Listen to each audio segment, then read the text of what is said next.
everyone, and welcome to this week's episode of Mastering Dungeons, your favorite tabletop role-playing game design and news and talk about stuff podcast.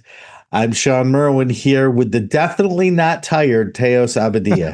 Hey, Teos. Hey, how's it going? I have my Winter Fantasy glass. I am ready to travel to the Winter Fantasies. I've been reading all the adventures. I'm surrounded by paper and handouts and highlighters and doing the last of my prep.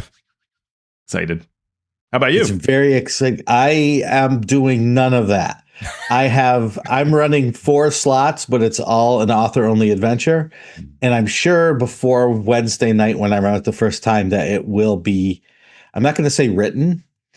I'm going to go with somewhat outlined. Yep, very good. We're going to have a good time. You are going back-to-back conventions. I am. I was this past weekend, i.e. yesterday, at a small convention called Running Gag. Gag is the name of the Geneseo Area Gaming Group, which runs out of the college known as SUNY Geneseo. A couple hours from here, small public school. And the very first convention I went to was at that school, where some very wonderful community members were running Living Greyhawk in 2001. Nice. And so I try to go back whenever I can to support them, run some games, do a talk. And in fact, that talk that we did at Running Gag yesterday, we being myself and Jackson DeCarlo, who is a new game designer who works as a freelancer. So, and we did a talk for some folks on like, what's it like to work in this industry? So I came at it from, I've been doing this for 25 years. Jackson came at it from, I've been doing it, too. and sort of, what our paths were, what we do, how we do it. So that's going to be our main segment today, that talk. So I hope people enjoy it. Yeah, fantastic. I haven't listened to it yet, so I'm excited as well. Thanks, Shawn. That's great. Awesome. But it was not just the anniversary, 25th anniversary of me going to my first convention. Yeah. It is the 37th anniversary of a very special book. What book is that, Teos? Ooh, well, it is the 2nd edition Player's Handbook, released in this month, 1989, 37 years ago. Wow.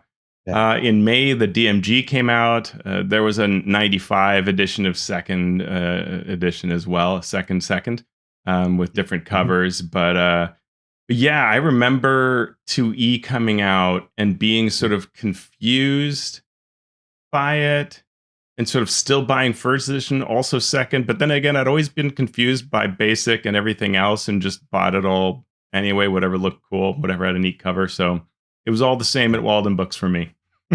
Yeah, exactly. I still remember the book coming out. I still remember buying it. I remember looking at it, much like you, being confused. Mm-hmm. But like you said, I was confused about AD&D anyway. So what difference did it make? Yeah. And I enjoyed it. I enjoyed the presentation. I enjoyed everything. The people I played with were definitely of the anything new is a money grab. Sure. Right. So I had to digest this information and present it to them in a way that showed, hey, this is actually good. This is cool. Yeah. And so we did adopt that for our home game going forward, and we played for another 3 or 4 years before life caught up to me and I stopped playing. But it wasn't because of the edition, it was just because of life. Yeah, for me, I did eventually get kind of tired of 2E. I think part of it was that I was in a group in Philadelphia that, towards later 2E, I was in a group in Philly that played all kinds of games. And so I was exposed to a lot, and I was getting tired of 2E. It had just been so many years that to me, like, I was pretty worn out at it. I had played it, multiple times a week for so many years throughout all of college and the years after that. And so I just kind of needed a break, and I took a break until 3rd edition came out. And for me, it was sort of very similar, like going to my first convention to see what was going on, jumping into Living Greyhawk, and then off I went back into the hobby again. Yep. So happy anniversary, 2nd edition Player's Handbook. Where would we be without you? And where would we be without our listeners? We wouldn't be anywhere, Teos. And that's why we love to take comments and questions from those listeners. Some send us emails at masteringdnd@gmail.com. Some come to us via our Patreon Discord, some via YouTube, some on social media platforms like Mastodon or Bluesky. But we take all questions and try to answer them. And we'll see how many we get to this week. We're going to start with Calvin Bridges Avalos via our Patreon Discord. We'll see him who win says, fantasy. That's right. That's right. He says, given the different goals and attitudes of organized play programs in a store versus a convention setting, would it be more effective for Wizards to manage 2 OP programs so each one could create content better suited to those environments? I understand it wouldn't be simpler and it wouldn't be cheaper. So I'm mainly curious if you think there would be value in creating an organized play program designed for shorter games in public spaces like game stores, libraries, and schools. And I think this is not just a great question, it is the $1 million question. Teos and I have a lot of experience in this over the years, not as much experience as somebody who goes all the way back to like Living City and Living Jungle and like Mask of the Red Death. Like, Claire Huffman goes all the way back. But we've been around. We've seen a few things. And I want to start with you. Sure. If you don't mind, to sort of get your ideas on this. The first thing that jumps out at me is this is a question we would ask of D&D and really no one else, right? Run more than one organized play campaign. With most companies, it's the question of, should that company run an organized play campaign? Right? Should there be an official organized play campaign for Daggerheart, for Draw Steel? Pelgrane Press had one for a while for 13th Age. Like, what should that be like? But with D&D, we dare to say, how about several? And I think there are 2 ways we can take this question. That I read the question, it went one way and then it went a second way, which is I could say, okay, at conventions, I can either play Living Forgotten Realms or Ashes of Athas, Adventurers League or Oracle of War, right? And then the other way that I could ask it is I can play Living Forgotten Realms, or I can go to my store and play D&D Encounters, right? Both of those are different organized play programs. And so actually we could say that at points in 4th edition, you had 3 programs at one time, right? Which is very interesting. I don't know. Is that what's that make you think of? What it makes me think of is that we agree that organized play is important for game companies in general, and especially for Wizards of the Coast. But hard to do. Because the most important thing that you need to do to make a program successful in everyone's eyes is to set expectations, set goals, and then implement ways that you can objectively measure whether you're meeting those expectations and those goals. Because if you don't, you can't turn around when you're budgeting and say, we need more, we need less, we need the same, because you can't say, yes, this worked, or yes, this didn't work. So just the aspect of this, of setting those goals and expectations, is a huge undertaking. Now, when you do that, you can then measure success, you can measure the impact, and then make changes to the program. Do we need another program? Are we capturing everyone that we need with this one program, right? Those are the sorts of things you need to do. And I want to take it actually one step further. I've worked with private businesses, I've worked with charities, I've worked with public and private educational resources. No matter what you're looking at, charities, corporations, at the center of it, it's money. Sure. The most charitable charities spend a lot of their time fundraising. Getting money. Yeah, nonprofits worry a lot about the bottom line, for sure. Right.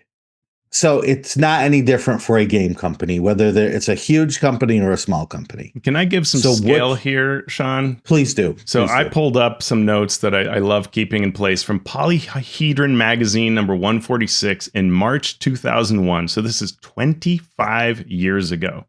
They discuss the Role Playing Game Association, the then organized play vehicle, and for Wizards of the Coast. They suggest in there, this is the RPGA lead, suggests that Wizards of the Coast is being more supportive of the RPGA now, recognizing the business benefit. Total RPGA budget exceeds $1 million, though they had requested almost twice that budget for 2001. It has never been profitable. Every membership costs about $85 to fulfill. In 2000, there were more than 13,000 guild level members, 76,000 members overall, et cetera, right? But $1 million, and they wanted two to run their efforts. Now, as we said last episode, RPGA was bigger in scope than what AL is today by far. But I mean, wow, right? Yeah. And that is the sort of scale that we're looking at if we want to talk about making two different OP campaigns. So with the understanding that at the end of this, there needs to be a way to point to it and say, yes, we spent $1 million, but this is what we got out of it. And it might be increased sales. It might be increased revenue of third party products, but licensed products, right? We sold more jam than we expected. Brand awareness or all of that, right? Novels. And so we need to say, who are we trying to serve? Are we trying to get new players? Are we trying to keep existing players? What benefit do we get by doing those things? And if at the end of the day, it makes sense to have an OP program that runs at conventions with 4-hour adventures that usually serves the invested player already to give them the stuff to play so they don't get bored and go play something else. Versus an OP program in a store where maybe you're going to run it for 90 minutes every week to try to bring in new players who may be there to play Magic or play Warhammer or play something else, play Pokemon. But we want them to see that there is this game, and they can do so in a really short amount of time compared to maybe some other things. And we're not necessarily going to make a lot of money off of them.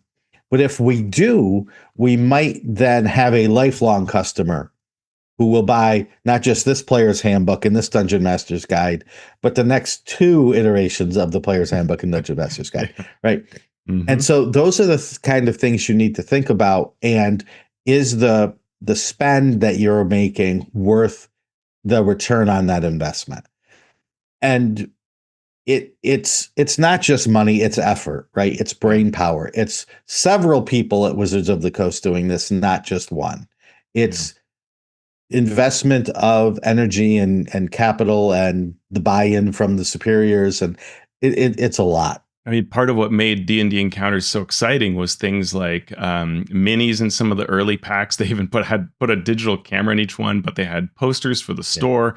They had fold-up cardboard color tents that could go by the cash register. They had sign-up sheets and wet erase forms and things like that. But then they also had a color cover, black and white inside adventure that they gave out multiple copies of to every store. They gave away color pre-gens. They had color maps, right? And you have to commission all that. You have to commission someone to write this adventure. You have to edit it and print it and distribute it. And the maps and all, so there is a lot here. Even if you're reusing interior art, that's a lot. That is no small budget for running the D&D Encounters program, as successful as it was. And I would say it was worth every penny. It was a sizable spend that someone has to sign off on. And the old RPGA, they would publish their lists of member groups. And it was amazing to see all these places around the world, right? Big pockets in places like New Zealand and Australia, for example, the UK, right? And you could see all of these people playing around Europe, the US, Asia. And that is worth a lot, right? To have these groups that are full-fledged organizations that are saying, you can reach out to me at this address and we will get you a game. That's really valuable, especially in that era of no internet or practically no internet. So you're paying a lot for that, right? You're paying a lot to make that happen, and how you measure that is hard. But that was one measurement, was looking in the magazine and seeing all those places that are working hard to push D&D out there. Yeah, and that brings to mind the second thing that you need, especially for in-store programs, is the store's cooperation and the store's buy-in. When I was writing 2 successive seasons of D&D Encounters, I would call local game stores and say, listen, I don't think you're running D&D Encounters. I'd be willing to come there every Wednesday and run this game for you. And I got a couple of things. One was, oh, we're already doing it, but we're doing it on Sundays. And I'd be like, okay, cool. So I would go on a Sunday, and what they were calling D&D Encounters was just like some dude running some random stuff. But they take the D&D Encounters material and sell it. Yep. Uh-huh. And others would be like, no, we're not interested. We're just going to sell the material, which was not the point of the program at all. But all the game store cared about was the bottom line, right? Yep. All they cared about, again, it's money, right? So all they cared about was what money can we draw out of this with as little effort as possible. And I'll say it's important to note that this is at a time when stores were basically not running D&D anymore. There was a time like when I was playing games around the 2E Player's Handbook coming out, a person would start a gaming store out of as a sort of labor of love, and the same things would just sort of sit on shelves. There wasn't a lot of inventory turnover. I remember one of the gaming stores in Philly, the guy would just close the store early so we could play, right? Yeah. It was that kind of shop. Now, as prices of rent and all this kind of stuff went up, those kinds of gaming stores went out of business. You had to be sharp, right? Sharpen those pencils, do the accounting books, figure it all out. And in that world, what it led to was that around 3rd edition, nobody was playing D&D in gaming stores. And in fact, if we tried to play Living Greyhawk, the thing we'd run into is even if you got there right after work, finishing in time before the store closed was really hard. Yeah. And so we had to usually chop a bit off the mod, and they didn't like us in the store. We're taking up space. They wanted Warhammer and Pokemon and Magic the Gathering, right? Yep. So what D&D Encounters did that was very clever is there's a thing called the Wizards Play Network. And the WPN gives you points for running Magic the Gathering events, which leads to whether you get exclusive cards and all kinds of things and early releases, things like that. So you got bonus points, like a big multiplier to your points for running a D&D event. And all of a sudden, stores woke up to, well, I'll give this a shot. And then they began to experiment with like, okay, I'm doing this, it's getting me points, but nobody's buying anything. So how do I get these D&D players to stop buying on Amazon? And that whole thing was an evolution that took many years to kind of play out across various stores as stores sort of figured out how to do it. Some of them still run tons of tables today, only because they began all those experiments back through D&D Encounters. My feeling is, unless D&D Encounters is brought back, we're going to lose all that energy. And it'd be very, very few stores that continue to run for the same reasons as before. Even with 5th edition selling better, eventually that space is better for another Magic the Gathering, Pokemon, Warhammer table, right? Unless something comes in to push in that energy and help those stores make that transition. Yeah. And hopefully Wizards of the Coast is reaching out to those stores. Yeah. To say not just here's what we're doing, but what would work for you? How can we run a program that will help you monetize these players that are coming in? And we'll work with you to do that. And over the years, they've done that. I know Chris Tulloch, head of organized play, used to, I think probably still does, go to various stores and visit them. There are probably other ways to connect with them nowadays, but there used to be, trips to bigger stores to see how are you making it work? How are we supporting you? And I know that those conversations continue. Wizards is aware of which stores move a lot of product, and they talk to those stores and ask questions and so on. So just going back to this question, I think that like you said, there are these goals that you have to ask yourself as the company. Why are we doing this? Is it to bring in new players? Is it to feed the ones that are big? Is it to start local communities? Is it to push product through stores? And whatever those goals are, you want to shape the program to that. And that's where you can find that you may have a reason for your AL and something else. Maybe it's, the idea right now we have, AL sort of, and Legends of Greyhawk. And those are doing kind of the same thing differently. right? So it's a way to maybe appeal to different companies. It's also a way to deal with organizational issues and things like that, which is unfortunate. But I think in the past, there have been attempts to, say, provide a Greyhawk campaign and a Forgotten Realms campaign because you wanted to serve different audiences, right? Widen the net by having two ALs, if you will, or AL and a mini AL, the Dark Sun campaign and the AL of Living Forgotten Realms, right? The Encounters program is really about reaching out to completely different groups because organized play at conventions is really run a particular way for particular reasons beyond the scope of this conversation. But it is a specific thing being done a specific way. And so if you want to do stories, you have to come at it a different way. And I think you just simply have to want that demographic to be served, to want to be there. Yeah. And there can be an urge to mix those two things, to say, let's call it all Adventurers League. In the store, we'll run short adventures, and at conventions, we'll run long adventures. And then we'll get some cross-pollination. And it may sound good, but you don't necessarily want those two audiences intermingling too much, because they bring with them certain standards, certain expectations, and sometimes one group does not gel well with the other group. Yeah. You may want one group to graduate to be a different group, but you don't necessarily want someone who plays Adventurers League 5 times a week and is super steeped in the rules, sitting down with a brand new player, unless they know how to integrate their wants with the desires and the needs of this other group. Yeah, and like an organized play that runs at conventions wants people to come to those conventions every year, right? And to be part of the organization that runs those games and all those kinds of things. And you're looking to form these long play experiences that span not just a year, but years. But the reality of what the store owner want, they don't actually care whether that player shows up every Thursday. What they care about is moving units of the new book. So the organized play program needs to help move the new book. It's no good if you run a store-based Encounters Spelljammer program, and then, Dragonlance comes out, or Vecna, let's say, to keep it chronological, and everybody's still stuck on Spelljammer. You need to get them off and get them onto the new. So, and that's what Encounters did well, is it had a periodicity matching release schedules so that it created excitement and moved things off shelves. And that is what a store wants, right? At the end of the day, they also want the things that lead to bigger growth, which is things like if somebody shows up for 2 weeks at your store, doesn't really want to be here every Thursday, but now knows how to play D&D and run D&D and takes a table with them to go be a home group, but still remains a store customer, perfect.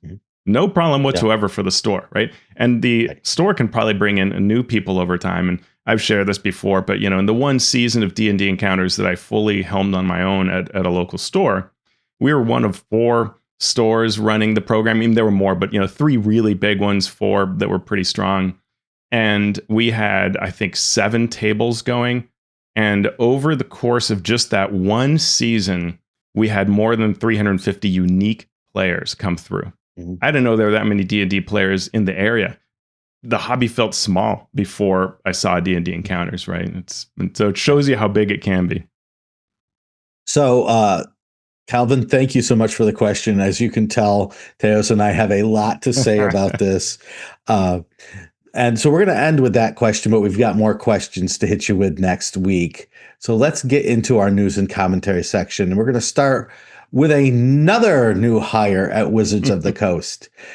Taylor Ann Navarro shared via Bluesky that she has joined Wizards of the Coast as a game designer. And she announced this literally an hour after Teos and I finished recording last week. Otherwise, we would have been announcing that as well then. Taylor has worked with Wizards of the Coast on Welcome to the Hellfire Club box set, as well as Radiant Citadel. She's also worked with Ghostfire Gaming, with Evil Hat, and she's published her own creations on the DM's Guild and on Drive-Thru RPG. Not only that, Taylor received the Diana Jones Emerging Designer Award in 2024 and has been a Big Bad Con POC scholar, as well as helping POC efforts at various events. So congratulations, Taylor. Congratulations, Wizards of the Coast, on another wonderful, intriguing hire. Yeah, fantastic to see. Really nice. I wonder if this is the last of the group, because that's a really big group to bring in at once, but a great group. A lot of energy. These are, a lot of them know each other, which is great. Have worked before together on various products. Very exciting. Taylor is someone people speak highly of. I got to hear at GameholeCon this last year and meet her for the first time. Fantastic energy, fantastic knowledge. This is overall also at Wizards a pretty young group, other than you, Shawn. Yeah, it's true. Let it soak in. No, but says the other old guy on the call. But anyway, I'm excited because if this group can really gel, this is a group that can, like some of the groups that have been at Wizards or TSR in the past, really drive things for a good amount of time, right? To create a lot of lasting energy. And so I'm really excited because it's a very qualified group too. So fantastic. Yep. Also possibly fantastic is the joining of D&D with Fortnite. Now, but Teos, is the future really Hytale? Tell me about this. Well, community members on Fortnite have organized a collaboration with D&D. They've created 5 islands with D&D themes with names like Dungeon Deathron, Zombie Dragon Adventure, and Treasure RNG. These islands provide a wide range of D&D experiences. It's a community-led partnership. It's not, an official Fortnite license deal, but there's something that has to happen, so that they can use the D&D name and everything. And so that was done, and we'll create, it's a good move for D&D to be on Fortnite like that. Other big brands have had this kind of treatment as well in the past. So that is exciting just in and of itself. And then a contributor that we have, our correspondent in California, in Santa Clara, my son, shared with me an intriguing video about Hytale, which is a new Minecraft game that's been through a number of paces. It was funded by Riot Games, then became independent again. Comes from the Hypixel folks that had a very deep Minecraft background. And basically in this video, user Slug Talk, good name, discusses how the Hytale game can actually be used as a sort of virtual tabletop for D&D. And if you're at all familiar with Minecraft, you can kind of picture Minecraft because it's very similar visuals. And what the video goes into is to say how this software in the game Hytale allows you to procedurally generate all kinds of areas. So you can say, I need a forest, and it just, generates it. Or you can say, I spent all this time making this castle, I want to share it, and then anybody can just go and bring in that castle. And you have this huge 3D castle, right? And if you've seen the things that people build on Minecraft, entire real world, Disney parks and things like that, it's unbelievable what can exist. And so that kind of ability to create things, to share things, to build community around it can be really amazing. Imagine someone creates Ravenloft or works together with a community to create the Ravenloft castle and then shares and all of that. And the person was familiar with VTTs like Tailspire or Tabletop Simulator and spent a good amount of time comparing them and thinking about how you can not only do what you see in those environments, but you can do things like integrate the character sheet directly into Hytale. So it was really interesting. I don't know, and my son and I had this fun conversation about, we don't know that Hytale will make an impact in D&D over time, but things like it may rise that do so, because they may have so much power behind them that you might actually see strong communities playing there in the way that we used to play on IRC or any number of places, but differently because you have so much video, audio creation power. Yes. And a lot of power was in the same room when Brennan Lee Mulligan and Matt Mercer were on a YouTube channel together. Which channel, you say? Variety. Yes, these two GMs appeared on a Variety GM's YouTube, where Brennan interviews Matt, asking questions about their careers and DMing, which then they both answer. You can catch on YouTube this 50-minute interview where they underscore their joy for the game and surprise at achieving so much success. So good stuff there. Check that out. And not only do we get D&D on Variety, we now get it in The Guardian. On theguardian.com, Patrick Lenton talked about the fun he was having playing D&D as an adult. He makes the point that other similar articles haven't quite made, which is, in today's age, scheduling of any social connection is hard. So anytime you can find any sort of social connection, especially if it's facilitated, it can be very valuable. That's really So this is, fascinating because yeah, go we ahead. think of scheduling as the Achilles heel of our hobby, right? Like it's what prevents Mhm. D&D from being doable. And what Patrick's actually saying is actually when I'm trying to get together for dancing lessons or whatever, everybody comes up with some, I've got to go to a job interview or whatever, I can't do it. But when you schedule D&D night, it's so engaging and compelling that actually it's easier to schedule. And I thought that was a really fascinating perspective that actually talking to my kids, I could see some of that, being true. Like it can create that lasting, compelling way to get together and those connections. So yeah. Yeah. A quote from the article is great. The latest household income and labor dynamics in Australia, they did a survey revealing that a long-term decline in social connectedness has worsened since the pandemic, with many Australians seeing a decline in friendships, particularly men 20 to 20, 24 to 44, or women age 15 to 24. In this horrible pyramid of late capitalism needs, maintaining and valuing friendships falls depressingly low beneath, quote, having a job and paying rent. So, as Teo says, if we not just set a date to meet, but I have something really engaging to do at that time, we're Yeah. more likely to reach out and become social animals again with our friends. Yeah. Well, yeah. And I think also folks are reacting to that idea that it feels like we're a little bit imprisoned in devices, right? And so finding Mhm. a way that is not that to get together with people. Asmodee has partnered with a mental health charity called Mind to support mental well-being. Asmodee is a distributor and creator of tabletop games, and Mind and Asmodee are aiming to spotlight the positive role that board games play in mental well-being by reducing loneliness and helping people feel connected. The 3-year partnership will aim to raise awareness of mental health issues, promote benefits of play, and encourage connecting at the table. The initiatives will encourage hobby stores and public places to host a Play to Mind event. Very cool. So, looking forward to that, and if we can see some RPG involvement in that as well. That would be nice. So, what's this about Apple TV having a new brand coming to them? It's a Brandon. According to Yeah. Hollywood Reporter, they say that there is an unprecedented deal. I guess that means a lot of money between Apple Mhm. TV and author Brandon Sanderson to bring Mistborn to film and the Stormlight Archive to TV, plus more over time. The Cosmere, for those in the know, brings all of the different Sanderson worlds together. And so we may see adaptations of those in any form in the future. They said, quote, the deal is a rare one, coming after a competitive situation which saw Sanderson meet with most of the studio heads in town. It gives the author rarefied control over the screen translations, according to sources.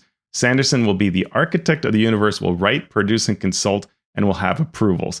And they said this is way beyond what a George R. R. Martin or other famous author would get.